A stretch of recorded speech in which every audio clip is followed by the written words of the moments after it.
because I am not the bad black man. It's not me, it's not my friends, it's not my dad, it's not my brothers, it's other black men, other really, really bad black men out there, which is exactly the same as what white people do. In that way, you can use your voice to elevate the voices of those who are less privileged, because people are going to listen to you more so than the less privileged.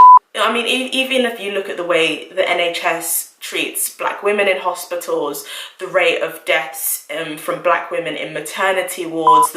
Hi guys, welcome to my channel. My name is SincerelyOghosa. If you haven't come across my channel before, I upload beauty, lifestyle and straight talking videos, so please do make sure you subscribe. I'm really loving the content I'm making lately and I'm getting closer and closer to 40k, so make sure you press that subscribe button. Come on now. Thank you. Yeah, I'm really excited to be getting closer to 40,000 subscribers, so please do follow me on my journey to get there. So yes, today is a straight talking video, and today we are going to be talking about this phrase, is that the word? Phrase, belief system, a phrase called black men are the weakest links. I don't know where this came from. I'd like to think Black Twitter. And I just wanted to discuss a few things about the phrase. Okay, let's start off with why people think and people say that black men are the weakest links. A lot of black men, not all of them, a lot of them are kind of like the white people of black people. Do you know what I mean? Basically, black men have the most privilege out of black people as a whole. They're men, and your gender affects a lot of the things and affects your standing in society, because we live in a very patriarchal, misogynistic society that feels like men are, you know, deemed as better. I mean, I don't even have to go into that.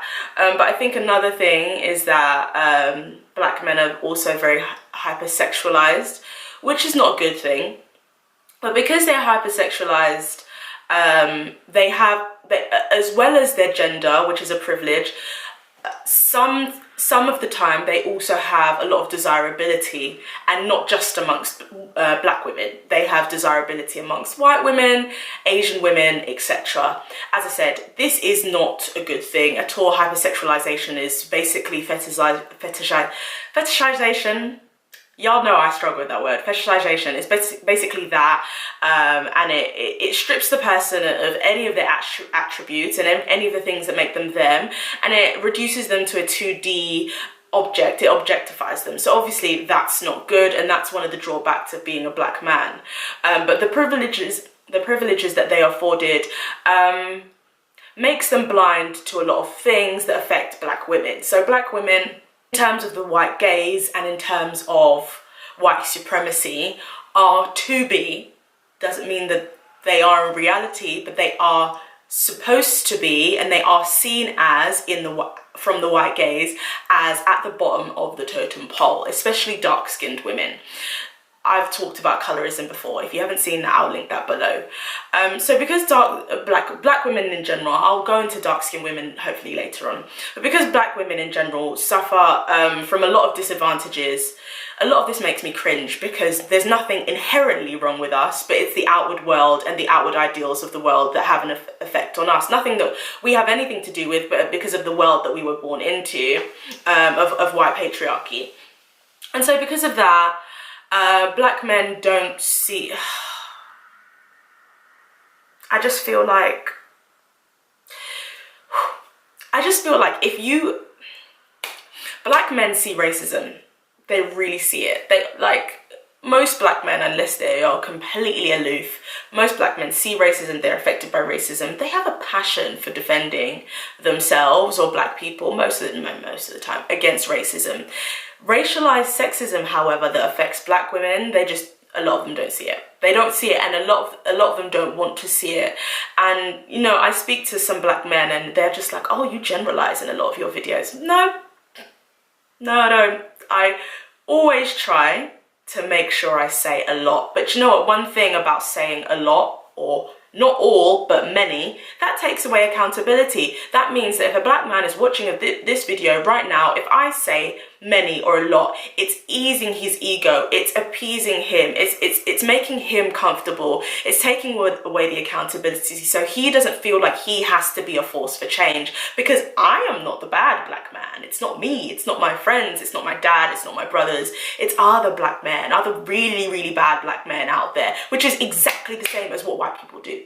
Do you see why they are the white people or black people?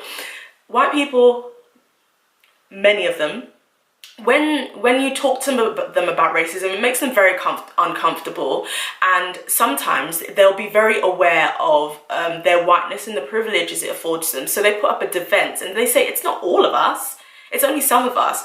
Okay, the energy that you're using to say it's not all, you can use that to actually being an ally, speaking up for black people, speaking up for issues affecting non-white people as a whole. But instead, a lot of your energy is going towards self-preservation and making yourself comfortable while other people are being oppressed. They're actually being oppressed by your comfortability, by your unwillingness to say anything. It's exactly the same for black men. So when black men actually see a lot of the things happening to black women, a lot of the time we're gaslit and we're kind of made to feel like we're making it up. And even when you do speak about things like the pay gap between black men and black women, the fact that in the UK, black women are often working 3 or 5 months for free to get the same amount that a black man is getting. Because the pay gap is so large, they're having to work so many more months to get exactly the same that a black man is getting. And obviously, if you compare it to a white man, the gap increases. When you say things like this to black men, a lot of them like to pretend like it's not happening. I don't know whether that's because we live in a society where everyone wants to assume the best. Everyone wants to assume that if you work, good things will happen to you. And if you are safe, and if you look around your shoulder, and if you have your mobile phone on you, no one's gonna do anything bad to you, or they're not gonna rob you. And basically it's victim blaming and it's gaslighting. It's this inability to accept that there are some things that some select group of people can't change about themselves, and those things that they cannot change are going to create disadvantages for them from birth and ongoing into the future. And I mean, even if you look at the way the NHS treats black women in hospitals, the rate of deaths from black women in maternity wards, the rate of deaths are very high for black women in cancer wards.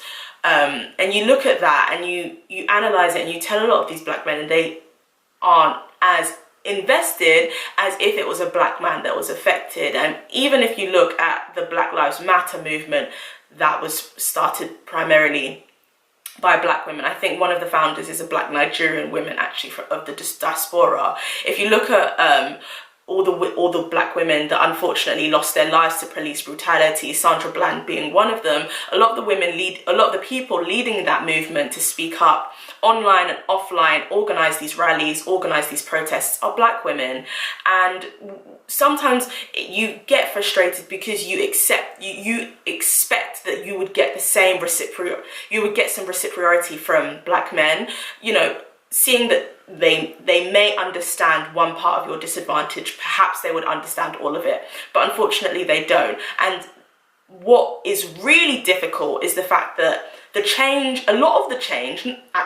some of the change in terms of where black people stand as a community, in terms of white supremacy, a lot of the change that could be made to improve that lies with black men, because they have the privilege.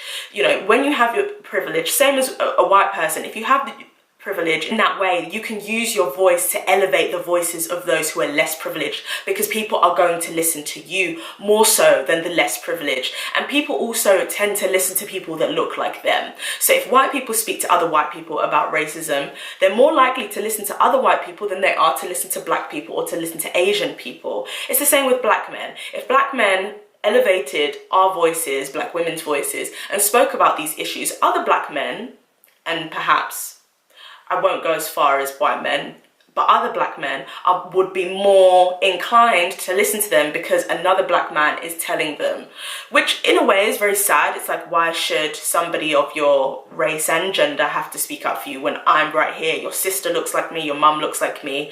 Why wouldn't you want to listen? But the way that white patriarchy is set up, we're just done out here. So that is one of the reasons why people think that black men are the weakest links. Yeah, I mean, I don't see the lie. To be honest, I really don't see the lie. I would like to think that there's going to be change, and I'd like to think the more we speak up about these issues, especially online, I think there is a slow growth of consciousness, of wokeness. I think there is a slow growth amongst black men, but we have such a long way to go. And the mouth that you're using to say not all black men are trash, not all this, please use that same energy to talk to your boy when your boy is insulting a black woman, or insulting women in general, but insulting black women, or not standing up for black women. Like, I know a lot of black men who talk as if they know that their friends are predators on black women, but they do nothing about it. And it's like, why don't you use that energy to create some change instead of being so resistant? It's so infuriating. I just can't articulate it enough. And I hope that if black men are watching this video, you watch with your eyes open, but also with your ears open. If you can just really fold it outwards so that you can hear what I'm saying, because a lot of you are very, very resistant. But I hope that you enjoyed this video. I hope that you found it helpful and informative in some way. Please do subscribe. As I said, touching 40k. Baby steps. If you do want to subscribe, just click there, and if you want to watch the latest video, please click there, and let me know what your thoughts are on this whole thing and the way that black men misuse or use their privilege. Do they use it for good? Have you seen a lot of black men helping? If you do, please direct me, because I am looking and I'm not seeing anything. But yeah, I mean, it's few and far between. But yeah, if you have any suggestions, if you're a black man and you're watching this and you have been using your voice, please let me know your comments, and if you've spoken to your friends about racialized sexism and things affecting our community, please leave all those comments down below. And yeah, thank you so much for watching, and yeah, I'll be back again soon, man. Bye.